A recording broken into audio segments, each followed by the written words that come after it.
राजा हैं, अपनी प्रजा को अपने पुत्र के समान प्रेम करते हैं।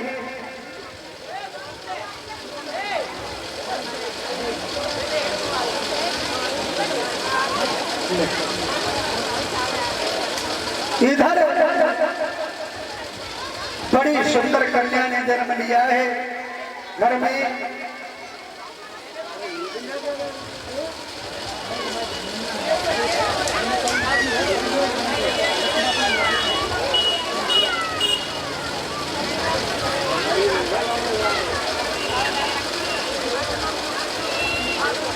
बड़ी ही सुंदर बेटी ने जन्म लिया।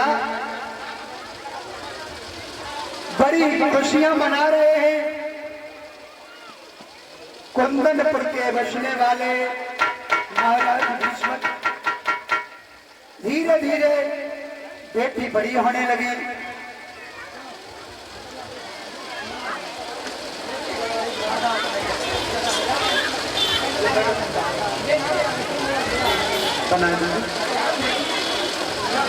भगवान की लीलाओं में बड़ा ही आनंद है। इधर जब बेटी घर में जन्मी है तो भीष्म दान लुटा रहे हैं। जब दिन दिन बेटी बढ़ने लगी, इधर देव ऋषि नारद बीड़ा लेकर के चले हैं, बीड़ा को बजाते हुए।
चले हैं और महाराज भीष्म के दरबार में जब पहुंचे हैं तो जैसे ही देव ऋषि नारद को आता हुआ देखा तो महाराज भीष्म कहने लगे कि देव ऋषि नारद बड़े अच्छे समय पर आए हो और बोले हैं कि महाराज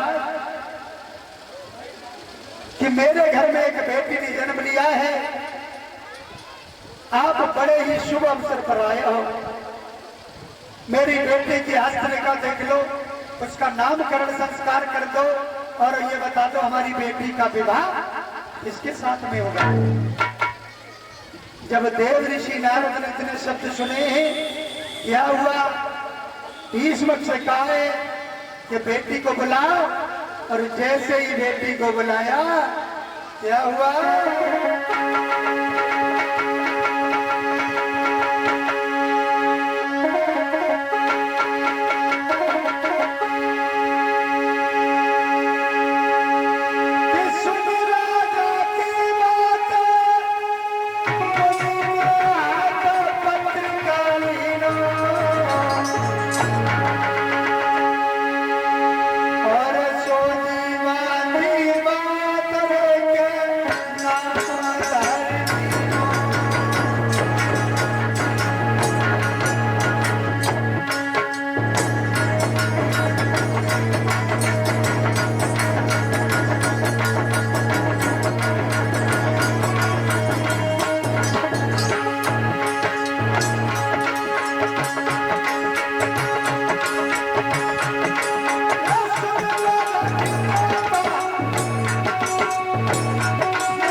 तुम्हारी बेटी का नाम रुक्मिणी है और इसका विवाह भगवान श्याम सुंदर के साथ में होगा।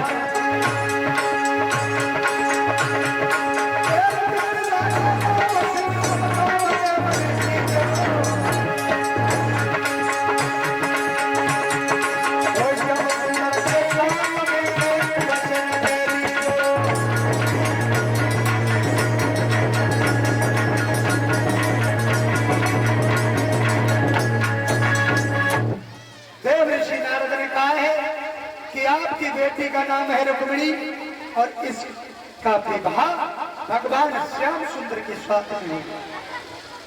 जो ऐसे सत्य सुने भीष्म खुशी के मारे सिंहासन से उछल पड़े और चरणों में गिर पड़े, कहने लगे प्रभु आप सच कह रहे हो? बोले हाँ, तुम्हारी बेटी का नाम रुक्मिणी है और भगवान कन्हैया के साथ में इसका विवाह। जब ऐसे सत्य सुने तो बड़े ही खुश होने लगे, सोचने लगे भगवान श्याम सुंदर हमारे दामाद बन करके आएंगे और मेरे घर में बड़ी ही खुशियां दिखाई देंगी। जब ऐसे शब्द सुने ही तो धीरे धीरे रुक्मिणी बड़ी होने लगी। एक दिन का समय है, गली से एक ब्राह्मण देव निकले हैं और गुनगुनाते हुए किरकिरज भूमि में हुआ है अवतार कन्हैया का। जो ऐसे शब्द सुने हैं रुक्मिणी ने तो भगवान कन्हैया की आवाज जैसे ही सुनी तो भाग करके रुक्मिणी दरवाजे पर आई है और सोचने लगी है। रुक्मिणी क्या सोचने लगी है?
भगवान कन्हैया का अवतार हो चुका है और सोचने लगी कि प्रभु के साथ में ही विवाह करूंगी, अन्यथा अब तो मैया रुक्मिणी उठते बैठते सोते जागते भगवान श्याम सुंदर का गुणगान करने लगी, प्रभु के चरणों में ध्यान को लगाती हैं और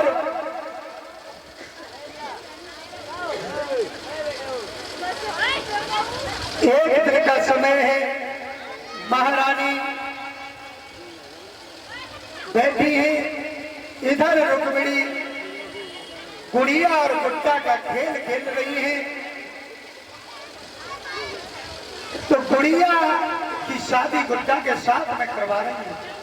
तो मैया ने जब देखा तो सोचने लगी है कि मेरी बेटी विवाह की योग्य हो गई है।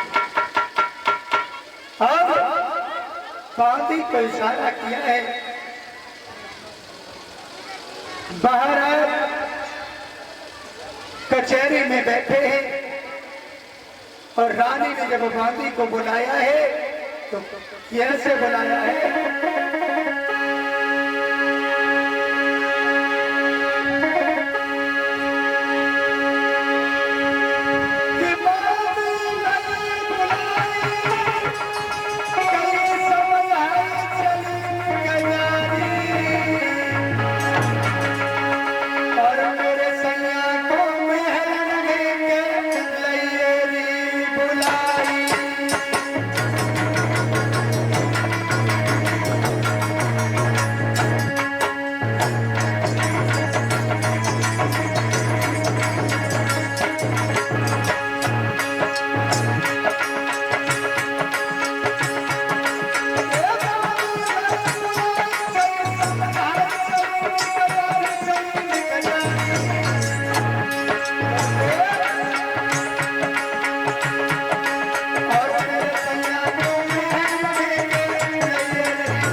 शब्दों में कहा है जाकर के महाराज तुम्हें रानी ने महलों में बुलवाया है।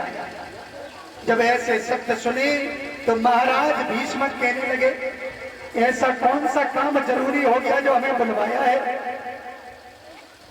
तो बांदी कहने लगी महाराज हमें काम तो नहीं मालूम, लेकिन आप महलों के लिए चलो।